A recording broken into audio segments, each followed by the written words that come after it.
بسم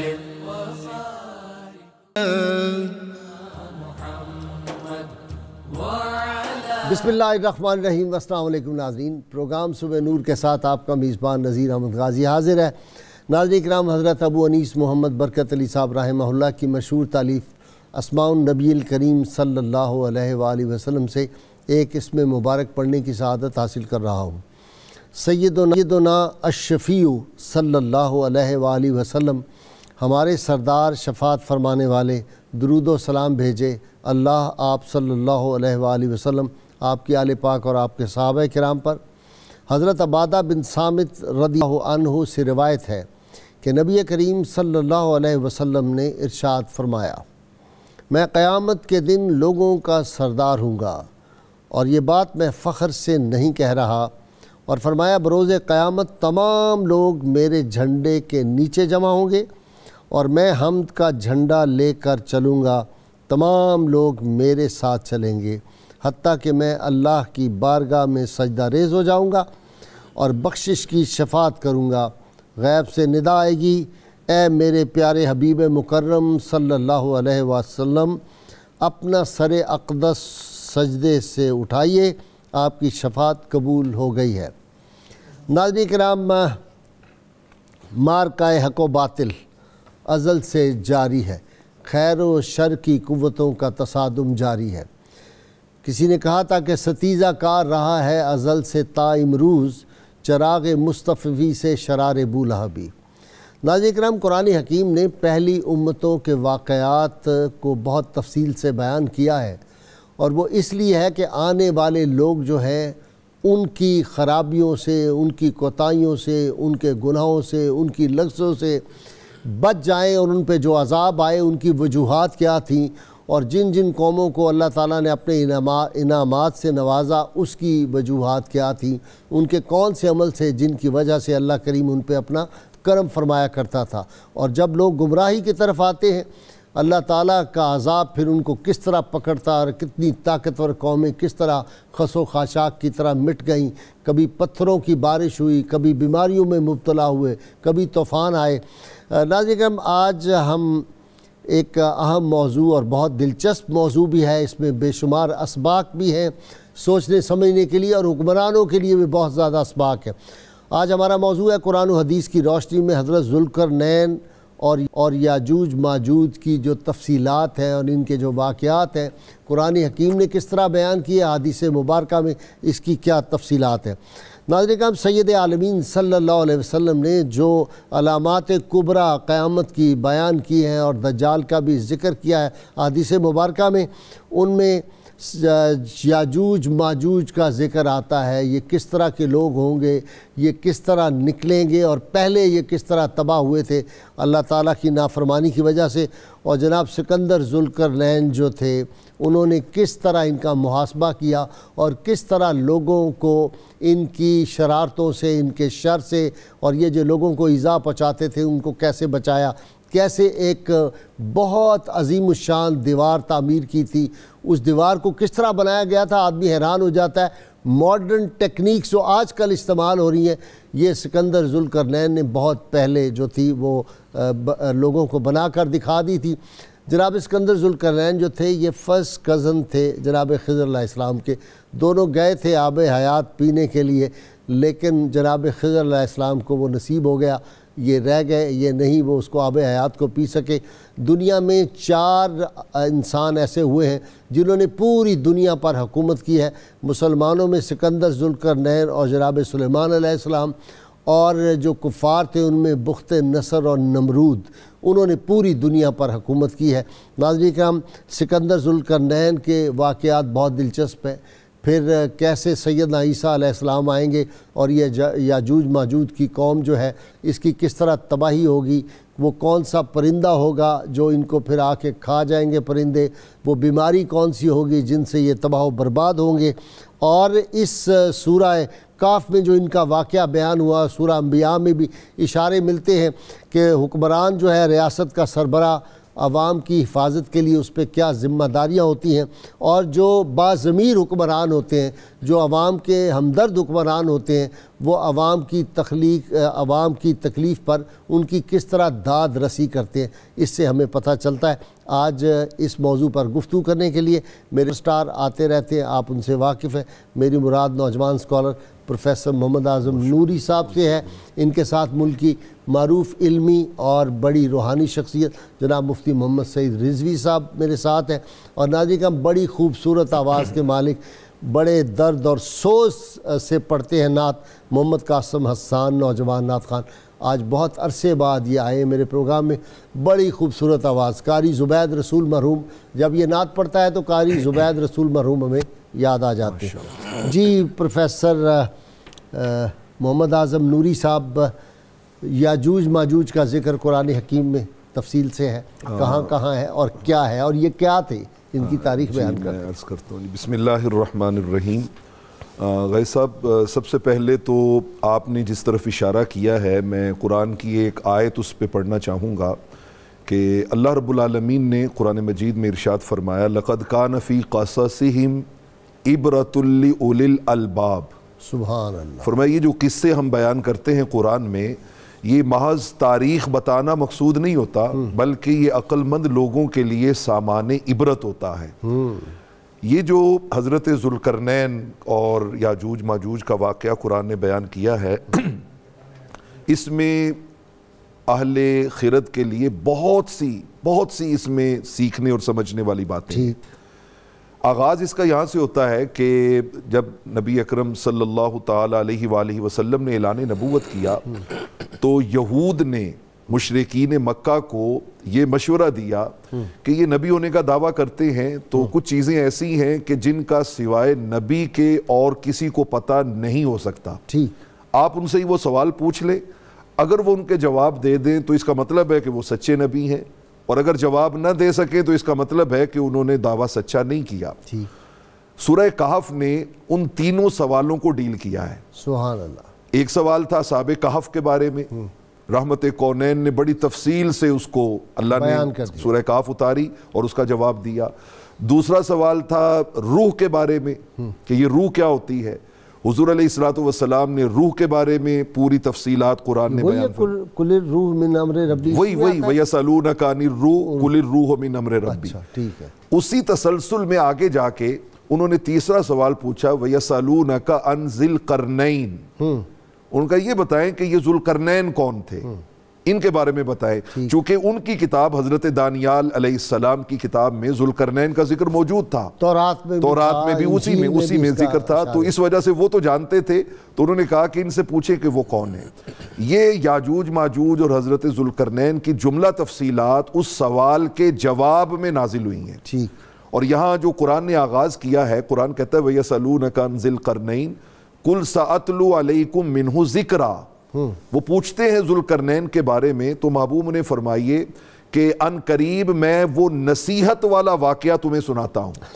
یعنی قرآن نے وہاں پر بھی لفظ قصہ، کہانی یا واقعہ نہیں بیان کیا، ذکرہ کا لفظ استعمال کیا۔ قصے کا لفظ تو کیا وَأَحْسَنُ الْقَصَصِ، وہاں بالکل وہ بھی ہے، لیکن اس میں ساتھ ہی عبرۃ لِأُولِي الْأَلْبَابِ بھی ہے، عبرۃ لِأُولِي الْأَلْبَابِ بھی ہے، تو یہاں پر قرآن نے ذکرہ کا لفظ بول کے نصیحت کی طرف متوجہ کیا ہے۔ حضرت ذوالقرنین یہ لقب ہے ان کا، اور قرآن نے یہ اسلوب بھی سکھایا کہ جب آپ کسی بڑی پرسنالٹی کو بیان کرنا چاہیں تو اس کا نام لینے کی بجائے اس کے لقب سے اس کو جو ہے بیان کیا جائے۔ اسی لیے رحمت کونین صلی اللہ علیہ وسلم نے صحابہ کرام کو لقب عطا کیے تھے، کوئی صدیق تھا، کوئی فاروق تھا، کوئی غنی تھے، کوئی اسد اللہ تھے، کوئی سیف اللہ تھے، تو ان کا لقب ذی القرنین ہے۔ امام ابن حجر اسقلانی نے فتح الباری میں اور حافظ ابن کثیر نے البدایہ والنہایہ میں ان کے ذوالقرنین ہونے کی 10 وجوہات بیان کی کہ انہیں ذوالقرنین کیوں کہا جاتا تھا۔ ان میں سے میں 2-3 آپ کے سامنے عرض کرتا ہوں۔ ان کا جی پہلی وجہ تو یہ ہے کہ قرن کہتے ہیں سینگ کو، یہ جو ان کے سر کے اوپر قرنین کا مطلب ہے 2 سینگ، 2 سینگوں والا، تو ان کے سر کے اوپر قدرتی طور پہ 2 غدود نکلے ہوئے تھے۔ جو تاج کے نیچے ہوتے تھے، اس وجہ سے انہیں ذوالقرنین کہا گیا۔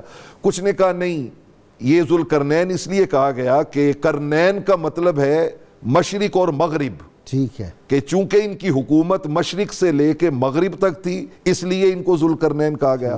ایک وجہ یہ بھی بیان ہوئی کہ اس دور کی دو سپر پاورز جو تھی، روم اور ایران، یہ دونوں ان کے زیر نگی تھے، اس لیے ان کو ذوالقرنین کہا گیا۔ ایک یہ بھی ہے کہ وہ جو سر پہ تاج تھا اس کے بھی دو سینگ تھے، اور اس کی نشاندہی جو ہے وہ 1939 میں 38-39 کے قریب ان علاقوں کے کھنڈرات سے جو مجسمے برآمد ہوئے، اس میں سے ایک مجسمہ ذوالقرنین کا بھی برآمد ہوا۔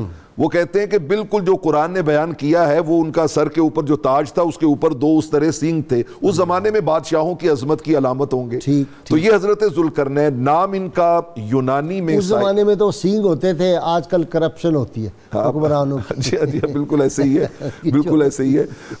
قرآن مجید میں تو ان کا لقب ذوالقرنین ہے، لیکن تاریخ میں یونانیوں نے انہیں سائرس کہا، عبرانی زبان میں اسی کا ترجمہ خورس کر دیا گیا، عربوں نے اسے کی خسرو کہا۔ یہ بادشاہ حضرت عیسیٰ علیہ السلام سے کم و بیش کوئی 540 سال پہلے اللہ رب العالمین نے ان کو یہ بادشاہت عطا کی تھی، اور قرآن نے کہا ہے اِنَّا مَكَّنَّا لَهُ فِي الْأَرْضِ وَآتَيْنَاهُ مِن كُلِّ شَيْءٍ سَبَبًا فَأَتْبَعَ سَبَبًا۔ فرمایا کہ ہم نے ان کو پوری زمین میں بادشاہت عطا کی تھی، اور ان کو اس زمانے کی ہر ٹیکنالوجی عطا کی تھی۔ من كُلِّ شَيْءٍ سَبَبًا، ہر اس زمانے کی جتنی ٹیکنالوجی، ساری فیسلٹیز، اسباب، ذرائع، وہ ان کو عطا کیے گئے تھے۔ ہاں، تو جو قومیں پھر اس پہ ترقی کرتی ہیں پھر وہ حکومت بھی کرتی ہیں نا دنیا پہ۔ بے شک ایسے ہی، صرف شادیاں کرتی جائیں تو ان کا کیا حال ہوگا، یا مال پانی بناتی جائیں بہت۔ جی مفتی صاحب قبلہ، احادیث مبارکہ میں بھی اس کا ہے ذکر، اور کافی احادیث ہیں اس پہ۔ بسم اللہ الرحمن الرحیم۔ یقیناً غازی صاحب یہ شخصیت ہی ایسی ہیں کہ جن کے لیے اللہ تعالیٰ نے قرآن کریم بھی نازل فرمایا، اور قرآن کریم قلب مصطفیٰ کریم صلی اللہ تعالی وسلم پر نازل فرمایا، اور اس کے علاوہ بھی اور ذرائع سے اللہ تعالیٰ نے حضور کو ان کے بارے میں بہت ساری باتیں بتائیں۔ حضرت عقبہ بن عامر جوہنی رضی اللہ تعالیٰ عنہ فرماتے ہیں کہ میں بارگاہ اقدس میں حاضر تھا خدمت کے لیے، تو اہل کتاب کے کچھ لوگ آئے، انہوں نے آپ سے ملنے کی اجازت چاہی، تو رسول پاک صلی اللہ علیہ وسلم کو ان کا آنا کوئی اتنا پسند نہیں آیا، ان کا اس طرح آنا۔ آپ نے فرمایا وہ سوال کرنے کے لیے آئے ہوں گے، چلو پھر پانی لاؤ، مجھے وضو کراؤ، اور وضو کر کے آقا کریم صلی اللہ علیہ وسلم نے 2 نفل ادا فرمائے۔ اس کے بعد فرمایا کہ ان کو بلا لو۔ جب ان کو بلا لیا گیا، اور آپ نے فرمایا میرے اصحاب کو بھی بلاؤ، کچھ صحابہ کرام کو بھی بلا لیا گیا۔ جب وہ آئے، اس سے پہلے کہ وہ کوئی بات کرتے، کوئی سوال کرتے، رسول رحمت علیہ السلام نے فرمایا کہ اب تم خود پوچھو گے یا میں خود ہی تمہارا سوال بھی بتاؤں، اس کا جواب بھی دوں؟ اللہ سبحان، انہوں نے کہا جی اگر ایسا ہو جائے تو یہ تو بڑی کمال کی بات ہے۔ سبحان اللہ، تو آپ نے جانتے ہیں، بالکل حضور جانتے ہیں۔ تو آپ نے فرمایا تم مجھ سے ذوالقرنین کے بارے میں پوچھنے کے لیے آئے ہو نا؟ تو کہتے جی بالکل ہم انہی کے بارے میں پوچھنے کے لیے آئے ہیں۔ تو رسول پاک صلی اللہ علیہ وسلم نے پھر پورے ان کے اوصاف بیان کیے حضرت ذوالقرنین کے۔ فرمایا کہ وہ ایک رومی نوجوان تھا، پھر اس کو اللہ نے بادشاہ بنایا، اور بادشاہ بنانے کے بعد پھر اللہ تبارک و تعالیٰ نے اس کو یہ شرف بخشا کہ اس نے شہر آباد کیا۔ یہ جو اسکندریہ شہر ہے، بعض لوگ اس کو یہ اسکندر مقدونی جو ہے اس سے منسوب کرتے ہیں، یہ غلط ہے، یہ انہوں نے بنایا تھا۔ اور جب یہ شہر بنا لیا تو اللہ تبارک و تعالیٰ کا ایک فرشتہ آیا اور اس نے ان کو اٹھایا۔ اسکندریہ تو مصر میں نہیں ہے؟ جی مصر میں، اس وقت مصر میں۔ تو وہ فرشتہ آیا اور اس نے ان کو اٹھا کے اوپر کیا، تو فرمایا کہ بتاؤ نیچے کیا نظر آ رہا ہے؟ تو انہوں نے کہا جی مجھے جو میں نے شہر بنایا اس کے ساتھ کچھ اور شہر نظر آ رہے ہیں۔ پھر اور اوپر لے کے گئے، اور جب وہاں زیادہ اوپر سے پوچھا کہ اب بتاؤ، انہوں نے کہا جی اب مجھے صرف وہی شہر نظر آ رہا ہے جو میں نے بنایا ہے۔ تو فرشتے نے کہا کہ یہ ایک شہر نہیں ہے، یہ پوری دنیا آپ کے سامنے کر دی گئی ہے، اور اس کو جو گھیرے ہوئے ہے وہ سمندر ہے سارا۔ سبحان اللہ، سبحان اللہ۔ یہ باتیں رسول پاک صلی اللہ علیہ وسلم نے اہل کتاب کے سامنے جب رکھیں، انہوں نے ہر بات کی تصدیق کی، انہوں نے کہا کہ بالکل ایسے ہی ہے۔ مفتی صاحب اس سے ایک اور نکتہ بھی نکلتا ہے کہ اگر حضرت سکندر ذوالقرنین کو اللہ تعالیٰ نے ساری دنیا دکھا دی تو جو رحمت للعالمین ہوں گے ان سے کوئی چیز پوشیدہ رہے گی؟ سبحان اللہ، یہی تو بات ہے نا غازی صاحب، یہ سمجھنے والی بات ہے کہ جتنے بھی، حالانکہ حضرت ذوالقرنین جو ہیں یہ نبی نہیں ہیں، ٹھیک ہے، اس کے باوجود اللہ پاک اللہ کے نیک بندے ہیں اور انبیاء کے مبلغ تھے، تو یہ اتنی ان کی شان ہے کہ ان کو ساری زمین ان کے سامنے کر دی. اور رسول پاک صلی اللہ علیہ وسلم خود اپنے بارے میں فرماتے ہیں، امام سیوطی نے اس کو روایت کیا، ان اللہ تعالی رفع لی الدنیا وانا انظر الیہا والی ما هو کائن الی یوم القیامت کانما انظر الی کفی هذه. حضور نے یوں اپنی ہتھیلی مبارک سامنے رکھ کے فرمایا کہ میں دیکھ رہا ہوں اللہ نے ساری زمین میرے سامنے اٹھا کے کر دی ہے، سبحان اللہ، جو اب ہو رہا ہے، جو قیامت تک ہونے والا، میں سب کو ایسے دیکھ رہا ہوں جیسے ہاتھ کی ہتھیلی کو دیکھ رہا ہوں. اور ایک دن تو بیان بھی فرما دیا تھا ظہر کی نماز سے لے کر اور غالباً امام بخاری نے روایت مغرب کیا تک یا عشاء تک، مغرب تک سب حالات. جی بالکل. اور سیدنا فاروق اعظم اس کے راوی ہیں، امام بخاری نے روایت کیا کہ حضور تشریف لائے، وہ فرماتے ہیں قام فینا رسول اللہ صلی اللہ علیہ وسلم، آپ تشریف لائے اور آپ نے ہم سے خطاب فرمایا، فَأَخْبَرَنَا عَنْ بَدْءِ الْخَلْقِ حَتَّى دَخَلَ أَهْلُ الْجَنَّةِ مَنَازِلَهُمْ وَأَهْلُ النَّارِ مَنَازِلَهُمْ. مخلوق کی ابتدا سے لے کر جنتیوں کے جنت میں جانے تک، جہنمیوں کے جہنم میں جانے تک ہر چیز آپ نے بیان فرما دی. اور ساتھ یہ بھی فاروق اعظم جس کو جو یاد رہا، جس کو جو یاد رہا سو یاد رہا، جو بھول گیا سو بھول گیا. تو یہ حضرت ذوالقرنین کے بارے میں رسول کریم صلی اللہ تعالی علیہ وسلم کا بتانا اس بات کی علامت ہے کہ آپ سے اللہ تبارک و تعالی نے کوئی چیز پوشیدہ نہیں رکھی. سبحان اللہ. اور جیسا کہ قبلہ نوری صاحب نے فرمایا کہ یہ قرآن کریم میں جو واقعات بیان کیے گئے ہیں یہ سمجھ بوجھ کے لیے اور نصیحت حاصل کرنے کے لیے. قرآن کریم کوئی تاریخ یا جغرافیہ کتاب نہیں ہے. ٹھیک. البیرونی نے بڑی ایک دلچسپ بات لکھی ہے ذوالقرنین کے بارے میں. وہ کہتے ہیں کہ یہ جو ایک ہم تذکرہ پڑھتے ہیں، تبا حمیری ایک بادشاہ گزرے ہیں، جو تبا حمیری کہتے ہیں ان کو. حمیری، تو وہ انہوں نے بھی ذکر کیا ہے اور انہوں نے کہا کہ یہ میرے آباء و اجداد میں سے تھے حضرت ذوالقرنین جو ہیں. اچھا جی. اس پر انہوں نے ایک شعر لکھا ہے، کہتے ہیں قد کان ذوالقرنین جدی مسلمہ، کہ وہ میرے دادا تھے اور مسلم تھے. اچھا. یعنی رسول پاک صلی اللہ علیہ وسلم بات تو لگتی ہے، وہ خون میں اثر تو آتا ہے، تبھی وہ رسول اللہ صلی اللہ علیہ وسلم کے لیے پہلے ہی 1000 سال بنا کے چلے گئے خوبصورت گھر. ایک کالر لے لیں آپ کی اجازت سے. السلام علیکم. وعلیکم السلام. سرگار جی بات کر رہے ہیں؟ جی جی. کون بول رہا ہے؟ سر میں اقرا بات کر رہی ہوں لاہور سے. جی بیٹا بتاو. سر میں آپ کا پروگرام بہت شوق سے سنتی ہوں روز. بہت شکریہ.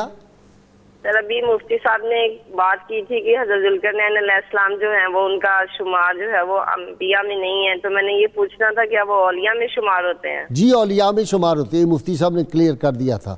جی بہت شکریہ. جی اچھا یہ ذہن میں رکھنا چاہیے کہ ان کی ولایت تو کنفرم ہے. ٹھیک ہے. اس میں کسی قسم اور نبی ہونے کے بارے میں بعض لوگ کی رائے ہے، جس طرح خضر علیہ السلام کے بارے میں بعض لوگ کہتے ہیں وہ نبی تھے، بعض تو یہ حضرت خضر علیہ السلام ان کے فرسٹ کزن بھی ہے جیسا کہ آپ نے بتایا، اور یہ ان کے لشکر کے جو علمبردار بھی تھے. اچھا. سپہ سالار بھی تھے، جرنیل تھے. اور یہ سکندریہ انہوں نے حضرت ذوالقرنین نے اپنے نام پہ رکھا تھا، اور ایلیا جس کو آج کل بیت المقدس کہا جاتا ہے یا یروشلم کہتے ہیں، یہ حضرت خضر کے نام پہ بنایا تھا. اچھا. یہ شہر ان کے نام پہ بنایا تھا. تو یہ حضرت ذوالقرنین کو ایک کوالٹی یہ بھی اللہ نے عطا فرمائی تھی کہ بادل جو تھے یہ ان کے لیے مسخر کیے جاتے تھے. ماشاءاللہ. ہوا ان کے لیے مسخر کی جاتی تھی. سبحان اللہ. نوری صاحب نے آیت پڑھی نا، من کل شیء سبب، جو نا ہر سبب میں ہر چیز آتی ہے. تو یہ ان کے لیے متعلق لکھا ہے کہ یہ مشرق سے لے کے مغرب تک انہوں نے سفر کیا ہے، اور ان کی ایک دن کی مسافت ایسے ہوتی تھی جیسے ایک مہینے کی مسافت لوگ تھے. ایک کالر اور آگے. السلام علیکم. جناب والا وعلیکم السلام ورحمۃ اللہ. سجاد وائی ہوں لاہور سے. عرض یہ کرنا تھی جی سجاد صاحب کہ آج کے جو وزراء ہیں، جو وزیر مشیر جن کا گائے بگائے ذکر آپ بھی فرماتے رہتے ہیں، تو ان کا اس حال میں جو ہیں یہ، تو ان کا ذکر کرنا اور ان کے جو حرکات ہیں ان کو بیان کرنا، کیا یہ غیبت کے زمرے میں نہیں آئے گا؟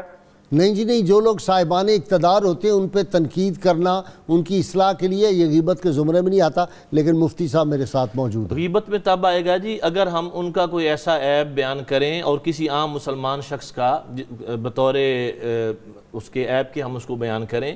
جو حکمران ہوتے ہیں یا کسی منصب یا عہدے پر فائز ہوتے ہیں، ان کے عیب بیان کرنا اس لیے کہ وہ بھی اصلاح کر لیں اور لوگ ان کے عیوب پر متوجہ، اور ہم ان کے سامنے بیان کر رہے ہیں، ہم کوئی ان کے پیٹھ پیچھے برائی نہیں کر رہے. یہ تو غازی صاحب جو اسلام میں ہم نے دیکھا بڑے بڑے ہمارے اکابرین کا ترہ امتیاز رہا ہے کہ بادشاہوں کے منہ پر جناب امام عالی مقام کو کیا کہیں گے؟ نعوذ باللہ انہوں نے یزید کی غیبت کی تھی؟ بالکل بھی نہیں، یعنی ان کے منہ پہ جہاں بھی ہمیں یزیدی کردار نظر آئے گا، یزیدی افعال نظر آئیں گے، ہم اس پہ تنقید کریں گے۔ امام حسین کی سنت ہے، امام اعظم و حنیفہ کی سنت ہے، امام احمد بن حنبل کی سنت ہے، مجدد الافسانی رحمۃ اللہ علیہ کی سنت ہے، وہ ہم ادا کرتے ہیں۔ اور یہ بھی لوگوں کو یاد رکھنا چاہیے کہ ہمارا اس تنقید کا مقصد کوئی ذاتیات نہیں ہے، ہمارا کسی کو ذاتی جھگڑا نہیں ہے، ہماری نہ کوئی سیاسی جماعت ہے، نہ ہم نے جو اسلام اور پاکستان کے ساتھ غداری کرے گا ہم اس پر تنقید بھی کریں گے، اس کے خلاف بات بھی کریں گے، اس کے خلاف فتویٰ بھی دیں گے۔ ناظرین کرام دیکھ رہے ہیں آپ کتنی دلچسپ گفتگو ہو رہی ہے، اور یہ معلومات ہمیں پتہ ہونی چاہیے، اسی سے قوموں کی اصلاح ہوتی ہے کہ دیکھیں کہ پہلی قومیں کیوں تباہ ہوئی تھیں، اور جو قومیں ترقی کی، جن کو اللہ نے عروج دیا، ان کی کیا صفات تھی جن کی بنیاد پہ اللہ تعالیٰ کی رحمتوں کا نزول ہوتا تھا۔ یہ ہماری گفتگو دلچسپ آج جاری رہے گی، آپ نے ہمارے ساتھ رہنا ہے۔ ویلکم بیک ناظرین کرام۔ جی پہلے میں کالر لے لوں۔ جی السلام علیکم۔ وعلیکم السلام ورحمۃ اللہ وبرکاتہ۔ صوبیدار ریاض بول رہا ہوں جی، پنڈی سے۔ جی ریاض بھائی فرمائیں سوال۔ کیا حال ہے؟ خیریت ہے آپ کی؟ اللہ کا شکر ہے۔ میری آپ کی ملاقات ہوئی جدہ ایئرپورٹ پہ ہوئی تھی، پھر بغداد شریف ایئرپورٹ پہ ہوئی۔ ہاں ٹھیک سمجھ آ گئی۔ جی اچھا، گزارش یہ کرنی ہے آپ سے کہ جہاں آپ حکمرانوں پہ یا وزراء پہ تنقید کرتے ہیں وہاں عوام کو بھی ترغیب دیں کہ وہ عمل کرے، قرآن مجید کو پڑھے، سمجھے، اس پہ عمل کرے، عمل پیرا ہو، اور ان لوگوں کے انتخاب کریں جو لوگ صحیح میں مسلمان ہوں۔ مقصد یہی ہوتا ہے بتانے کا، یہ جو کمزوریاں، کوتاہیاں اور جو کرپشن کرتے ہیں حکمران، وہ بتانے کا مقصد یہی ہوتا ہے کہ کرپٹ لوگوں کو ووٹ نہ دو۔ اور آپ روز دیکھتے ہوں گے، میں کہتا ہوں ہماری غیر مشروط محبت اور لامحدود وفاداری صرف اور صرف سرکار مدینہ صلی اللہ علیہ وسلم سے ہے، اور ہمیں ان لوگوں کو ووٹ دینا چاہیے جو سرکار کے غلام ہوں، سرکار کی ختم نبوت کے محافظ ہوں، حضور سید عالمین صلی اللہ علیہ وسلم کی تعلیمات جو ہیں ان کو دل و جان سے تسلیم کرتے ہوں، وہ نہیں جو اسلام کے خلاف تنقید کریں، یا کہیں 5 وقت جہالت کی یونیورسٹیاں کھلتی ہیں، یا کہیں جو رسول اللہ کے کوئی گستاخ تھے ان کو ہم چھوڑ دیتے ہیں، ان سے ہم نرمی کا سلوک کرتے ہیں۔ یہ مقصد یہی ہوتا ہے تنقید کرنے کا۔ جی پروفیسر نوری صاحب، یاجوج ماجوج پہ آ جاتے ہیں۔ غازی صاحب، اصل میں حضرت ذوالقرنین نے جو سورہ کہف کے اس رکوع میں ان کے 3 سفر بیان ہوئے ہیں، ایک مغرب کی طرف، ایک مشرق کی طرف، اور ایک اس علاقے کی طرف جہاں پر یہ قوم یاجوج ماجوج آباد تھی۔ یہ موجودہ اعتبار سے یہ علاقہ بنتا ہے، یہ آرمینیا، آذربائیجان، سینٹرل ایشیا، یہ سینٹرل ایشیا کی جو ریاستیں ہیں، یہاں پر یہ علاقہ موجود تھا۔ میں یہاں پہ سب سے پہلے تو ان کے نام پہ تھوڑا سا کلام کرنا چاہوں گا کہ مفسرین نے بیان کیا، امام راغب اصفہانی نے المفردات میں ان کا نام جو ہے اس کے 2 روٹ ورڈ ہیں، ایک ہے عجیج النار، آگ کا بھڑکنا، اور قرآن مجید نے بھی اسی طرف اشارہ کیا ہے کہ وَتَرَكْنَا بَعْضَهُمْ يَوْمَئِذٍ يَمُوجُ فِي بَعْضٍ، جیسے آگ کے شعلے بھڑکتے ہیں نا، قیامت والے دن جب انہیں آزادی ملے گی اور یہ پوری دنیا میں فساد مچانے کے لیے نکلیں گے تو اس انداز میں جیسے آگ کے شعلے بھڑکتے ہیں اس طرح بھڑکیں گے۔ دوسرا اس کو بیان کیا گیا ہے کہ یہ بنا ہے اجاج، الماء الاجاج، یہ جو کھاری پانی ہوتا ہے، تو انہوں نے کہا جیسے پانی جو ہے وہ کھاری ہوتا ہے اور وہ لوگوں کے لیے فائدے کی بجائے نقصان کا سبب بنتا ہے، سمندر کا کڑوا نمکین پانی، تو یہ یا تو عجیج النار سے بنے ہیں یا اجاج الماء سے بنے ہیں۔ مطلب ان کے نام کے اندر ہی نقصان، ظلم، زیادتی، وہ چیزیں ان کے اندر رکھی گئی ہیں۔ ایک بڑی دلچسپ چیز جو میں لوگوں کے لیے عرض کرنا چاہتا ہوں، اور وہ حضور کی امت کے لیے بڑی باعث رحمت بھی، وہ دونوں چیزیں ملا کے میں عرض کرتا ہوں۔ مستدرک حاکم کی روایت ہے، آقا علیہ الصلوۃ والسلام نے ارشاد فرمایا ان اللہ عز وجل جزا سائر الخلق عشرۃ اجزاء، فرمایا اللہ رب العالمین نے اپنی ٹوٹل کریشن جو ہے نا اس کے 10 پارٹس بنائے، 10 اجزاء بنائے، فجعل 9 اجزاء الملائکہ وجزءا الخلق، فرمایا ان 10 میں سے 9 حصے صرف ملائکہ بنائے، صرف ملائکہ 9 حصے بنائے، اور 1 حصہ باقی کل کریشن بنائی۔ فرمایا یہ جو باقی کل کریشن تھی اللہ رب العالمین نے پھر اس کے 10 اجزاء کیے، اس 1 حصے کے 10 اجزاء کیے۔ فرمایا ان میں سے 9 حصے اللہ رب العالمین نے جنات بنائے، اور ایک صرف جو تھے ان میں سے حضرت آدم کی اولاد بنائی. اچھا. پھر وہ ایک جو حصہ حضرت آدم کی اولاد والا تھا اس کے پھر اللہ رب العالمین نے 10 حصے کیے. اس میں سے 9 حصے یاجوج ماجوج بنائے اور ایک حصہ باقی سارے انسان بنائے. اللہ. یعنی آپ ذرا کمپیریزن دیکھیے. تبھی ایک کے ہزار بچے ہوں گے آگے. اسی لیے ایک آدمی مرتا ہے تو اس کا ہزار بچہ آگے جو ہے وہ نسل بڑھانے کے لیے موجود ہوتا ہے. اور قیامت والے دن جب یہ علامات کبریٰ میں سے حضور علیہ الصلوۃ والسلام نے اس کو شمار کیا کہ جس دیوار میں وہ مقید ہیں، قید ہیں، اس میں سے جب وہ نکلیں گے تو پوری دنیا پہ وہ اس طرح پھیل جائیں گے کہ دنیا میں اور ان کے سوا کوئی نظر ہی نہیں آئے گا. اچھا، اب آپ کہہ رہے ہیں کہ امت کے لیے خوشخبری میں وہ عرض کرنے لگا ہوں. وہ صحیح بخاری صحیح مسلم کی متفق علیہ حدیث ہے.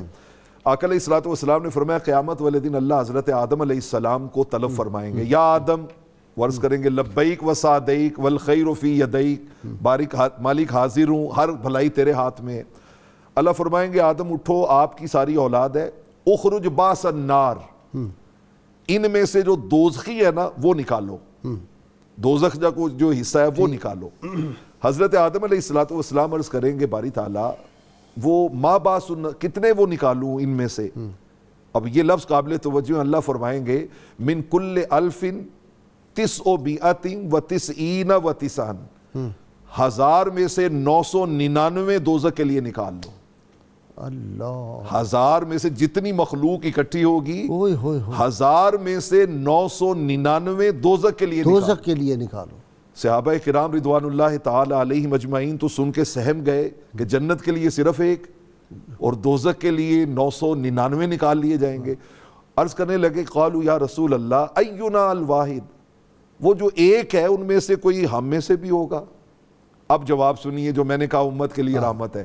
آقا علیہ الصلوۃ والسلام نے فرمایا ابشرو، فرمایا تمہیں مبارک ہو، قیامت والے دن یہ جو ریشو چلے گا نا، 1000 یاجوج ماجوج ہوں گے اور تم جو ہو وہ ان کے مقابلے میں وہ جو ایک کا وہ کہا گیا نا نکالا، فرمایا وہ تمہارے مقابلے میں جو ہے وہ 999 ان میں سے پورے کر کے وہ دوزخ میں ڈال دیے جائیں گے اور تمہیں اللہ رب العالمین جو ہے وہ دوزخ سے نجات عطا کر کے جنت عطا فرما دیں گے. اس امت کے لیے خوشخبری ایک چھوڑ دیں. خوشخبری یہ ہے کہ جب صحابہ کرام نے عرض کی یا رسول اللہ صلی اللہ علیہ وسلم پھر ہمارا کیا بنے گا، تو آپ نے فرمایا تمہیں گھبرانے کی ضرورت نہیں ہے، وہ جو 999 نکالے جائیں گے وہ تم میں سے نہیں، وہ یاجوج ماجوج میں سے ہوں گے. اچھا، وہ ان میں سے ہوں گے. سبحان اللہ. اور پھر حضور نے ان کی تسلی کے لیے کہا، فرمایا ارجو ان تکونوا ربع اہل الجنہ، میرا خیال ہے کہ قیامت والے دن جنت میں جانے والوں میں 1/4 تم ہوگے.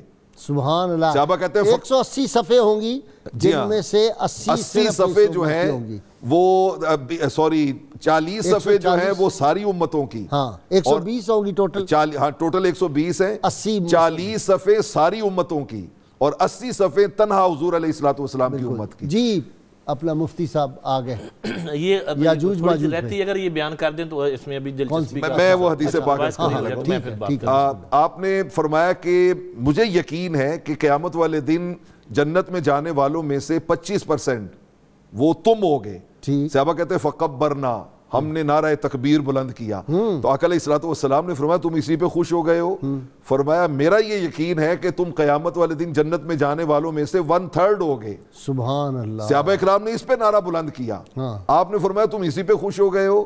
میرا یہ یقین ہے قیامت والے دن جنت میں جانے والوں میں سے آدھے تم ہوگے.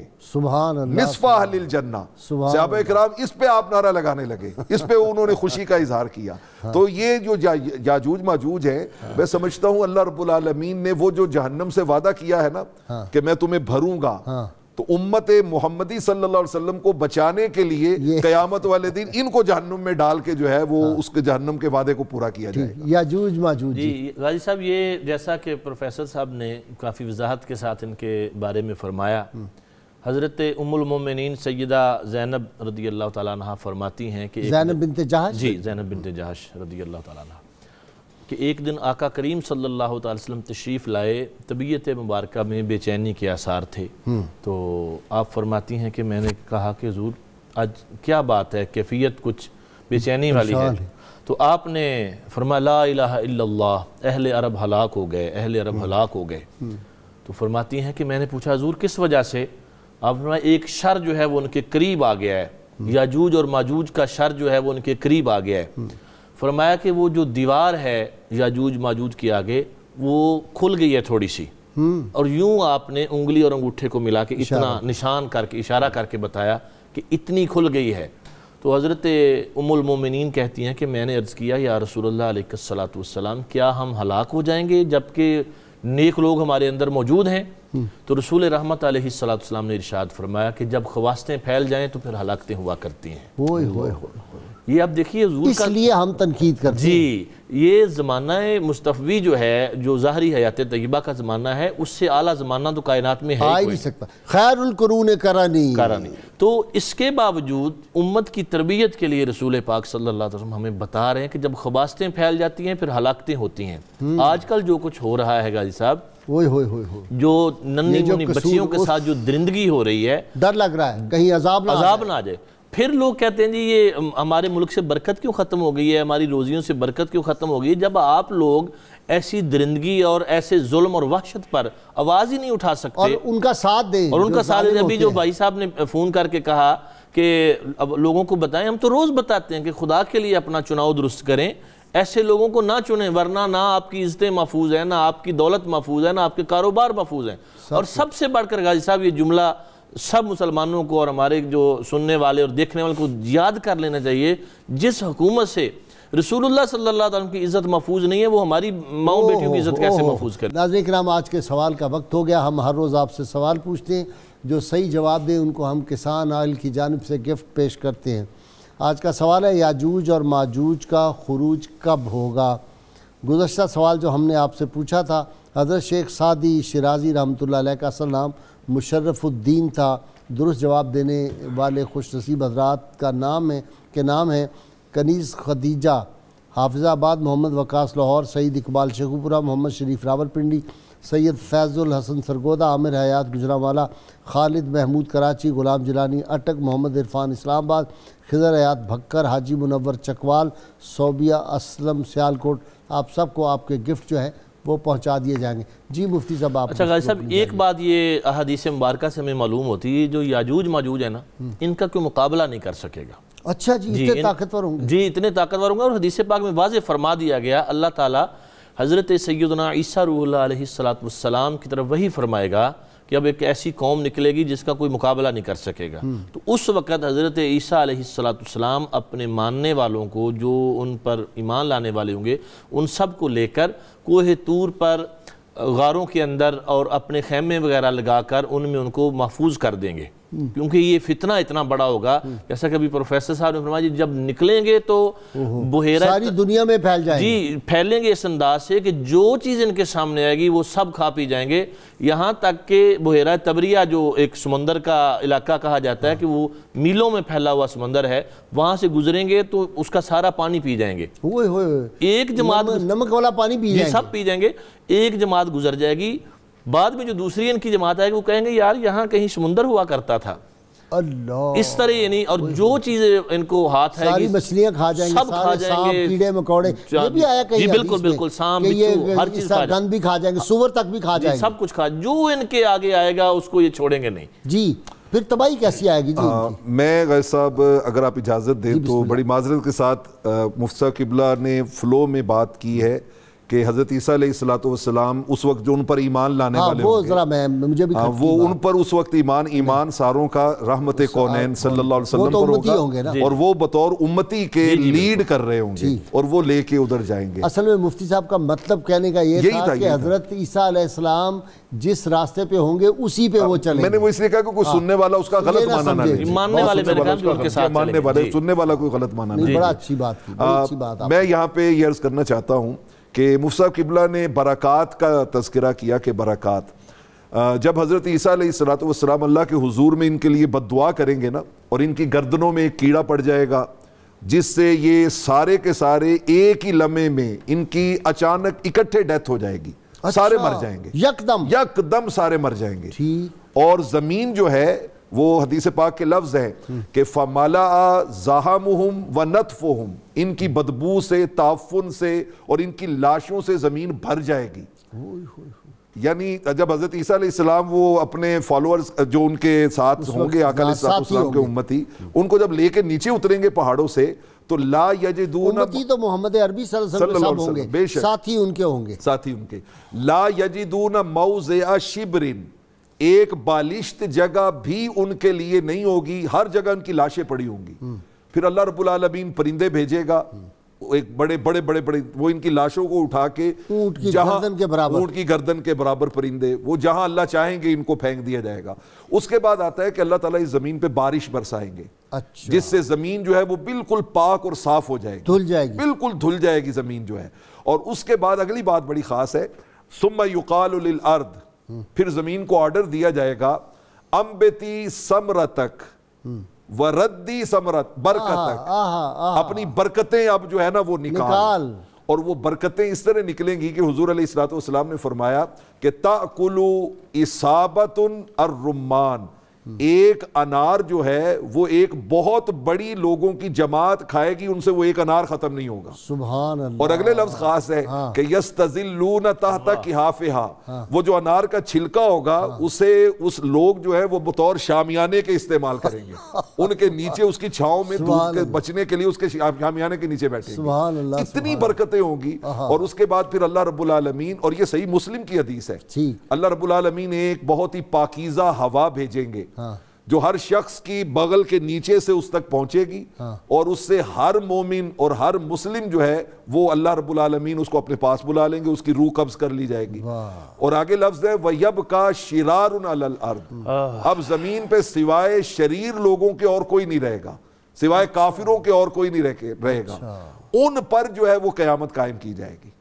یعنی یہاں پر یہ بات بھی قابل توجہ ہے، جب تک کوئی اللہ اللہ کرنے والا، لا الہ الا حضور کا غلام پڑھنے والا حضور کا غلام ہوگا، قیامت نہیں آئے گی، قیامت کو اجازت نہیں ہے، قیامت اس وقت آئے گی جب کوئی نہیں رہے گا، جب کوئی نہیں رہے گا۔ تو اس کا مطلب ذکر کی محفلیں جب تک ہیں خطرہ کوئی نہیں ہے، انشاءاللہ پاکستان نہیں، عالم اسلام میں اذکار کی۔ بہت شکریہ پروفیسر صاحب آپ کا، مفتی صاحب آپ کا بھی شکریہ۔ ناظرین کرام، کتاب الشفا سے نسخے کا وقت ہو گیا ہے۔ بد کلامی سے بچنے کا عمل، 90 دن مسلسل اللہ تعالیٰ کے اسم مبارک یا حمیدو 9 مرتبہ پڑھ کر مٹی کے پیالے میں پانی پر دم کر کے پی لینے سے انسان بد کلامی سے بچ جاتا ہے۔ جو بھی بد کلام لوگ ہوں ان کو آپ یہ پانی پڑھ کر پلا دیں، اور خاص طور پہ وہ سیاستدان جو آج کل آپس میں برسر پیکار ہوتے ہیں اور گالیاں دیتے ہیں، اور اب تو بد نصیبی ہے بعض دیندار لوگ بھی گالیوں پہ اتر آئے، ان کے لیے بھی یہ وظیفہ بہت مفید ہے۔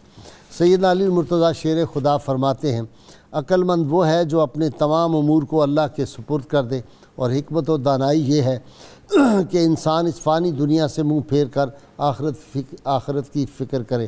ناظرین کرام، اللہ کریم سے دعا ہے تعالی ہمیں حضور رحمت عالمین صلی اللہ علیہ وآلہ وسلم کی غیر مشروط محبت اور لامحدود وفاداری نصیب فرمائے، اور اللہ کریم حضرت ذوالقرنین کا جو ہم نے تذکرہ پاک کیا، ان کے صدقے میں، جناب خضر علیہ السلام کے صدقے میں، اللہ تعالیٰ پاکستان کو بھی دیانتدار، عوام کے ہمدرد کوئی حکمران عطا فرما دے۔ اور ناظرین کرام، وہ نعرہ ہم نے نہیں بھولنا، اور اس سے پہلے لگانا ہے، کیونکہ آج قاسم حسان بڑی پرسوز آواز میں ہمیں نعت سنائیں گے۔ اس سے پہلے میرے مہمان بھی تینوں زوردار، آج تینوں جوان ہیں، زوردار نعرہ لگائیں گے میرے ناظرین سامعین، اور اللہ تعالیٰ کے فضل و کرم سے یہ نعرہ گونج رہا ہے، گلی گلی گونج رہا ہے۔ میں نے خطبہ حضرات سے بھی کہا ہے ہر جمعے کو اپنا جب واز ختم کریں تو یہ نعرہ ضرور لگوایا کریں۔ میں نے تو کل زوردار نعرے اللہ کے فضل سے جو غوثیہ مسجد مسلم ٹاؤن ہے وہاں ہزاروں کا اجتماع تھا، اور ایسے لگتا تھا کہ چھت سے نکل رہے ہیں نعرے، اس جذبے کے ساتھ لوگ نعرہ لگاتے۔ لگائیے نعرہ میرے ساتھ مل کے، پاکستان کا مطلب کیا؟ لا الہ الا اللہ محمد الرسول اللہ۔ جی محمد قاسم حسان۔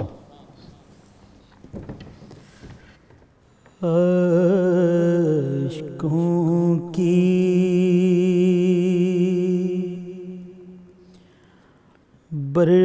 برسات ہوئی،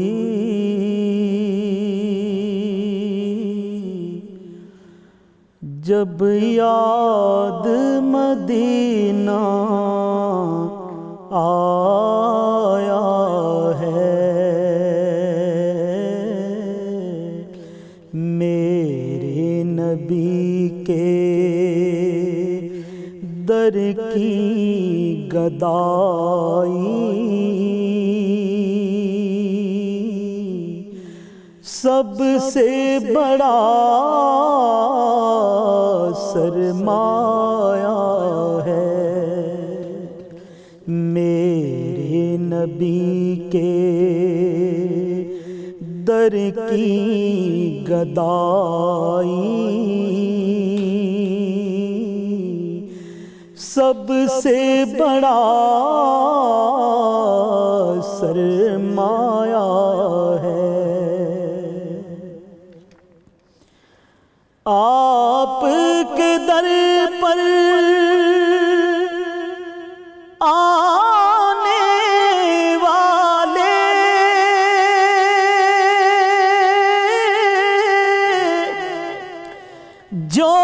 جولیاں بھر بھر جاتے ہیں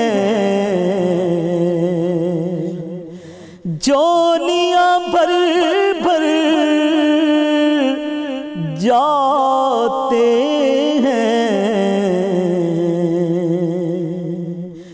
تو نے کبھی نہ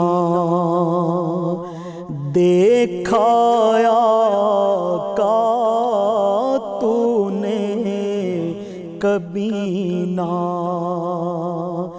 دیکھا آقا اپنا ہے یا پرایا ہے تو نے کبھی نہ دیکھا آقا گزر رہی ہے رات مسلسل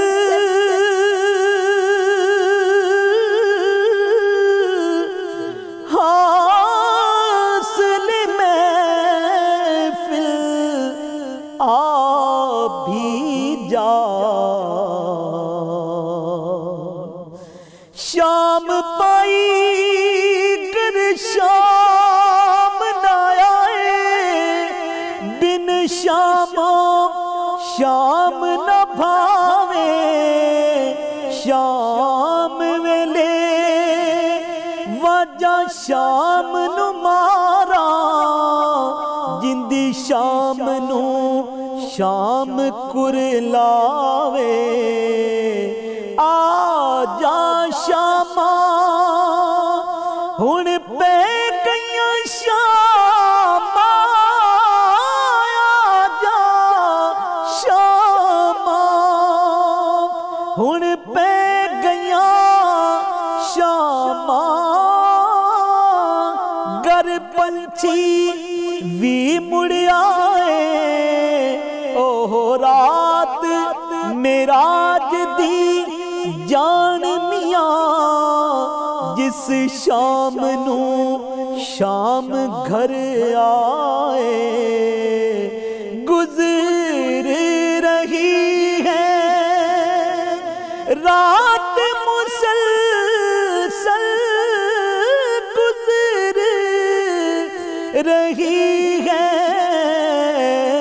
گزر رہی ہے رات مسلسل حاصل محفل آپ بھی جا